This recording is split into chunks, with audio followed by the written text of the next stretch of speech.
Dear Melissa, how do you know if the thing you're working on is actually a standalone product versus a set of features behind a packaging and pricing tier? What signals do you look for when determining this?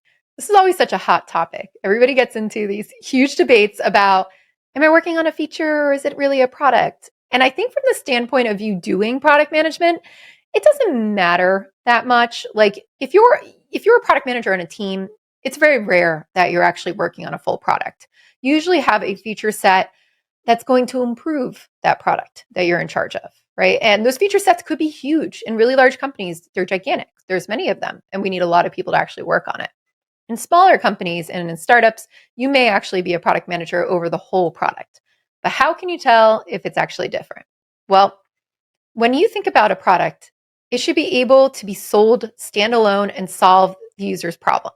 So it's something that's desirable enough for them to just use that piece of functionality that you give them or whatever the bounds are around that, and they're happy with it. And they're like, great, that solves my problem. When we scale products, what we do is we typically then go, okay, let's solve a different problem and introduce another product. Or let's enhance this and make a feature set off of it. A feature set is a piece of a product where if you were to carve that out and give it to a customer, it would not be enough to solve their problem.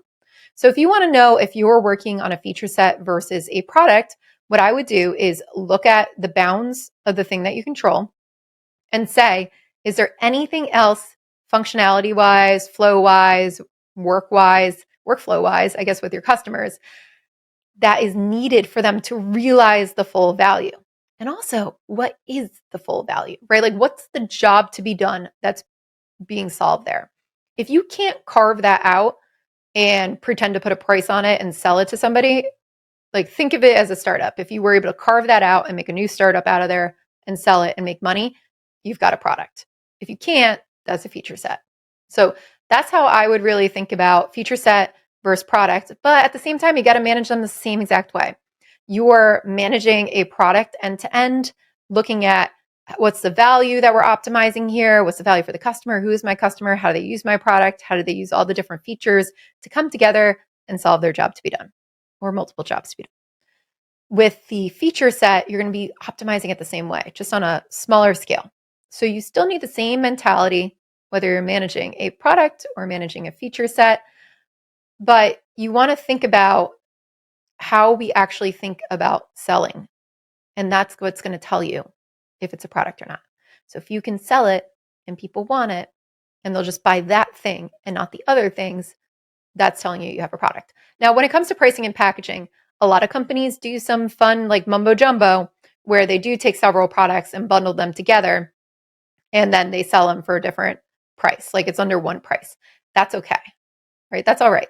Because what we're doing here is trying to maximize profit we're making for our company. So the pricing and packaging actually has nothing to do with whether something is a product or a feature many times. But knowing if it's a product or feature can help you with pricing and packaging, right?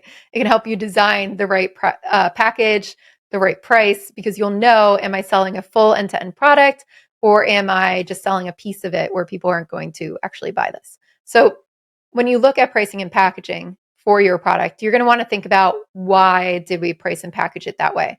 Did we make a bundle of several products so that we can maximize our price and encourage people to try new products that maybe weren't getting so much attention? Did we do it so that we could sell individual products standalone because we have different audiences coming to our product pages to buy?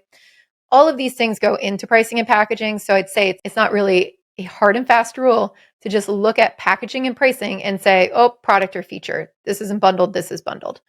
So don't look at that. Really think about the value that you're delivering to the customer. And also think about, if I were to spin this out and make my own company on the set, would people actually buy it? Do we have enough demand for just those pieces?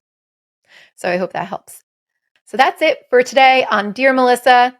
I hope my answers were helpful to you. And if you have a question out there, go to dearmelissa.com and let me know what it is. I tend to answer the voice memos faster than the written questions. So if you want to pop to the top of the list, leave me a little voicemail. I'll see you next time.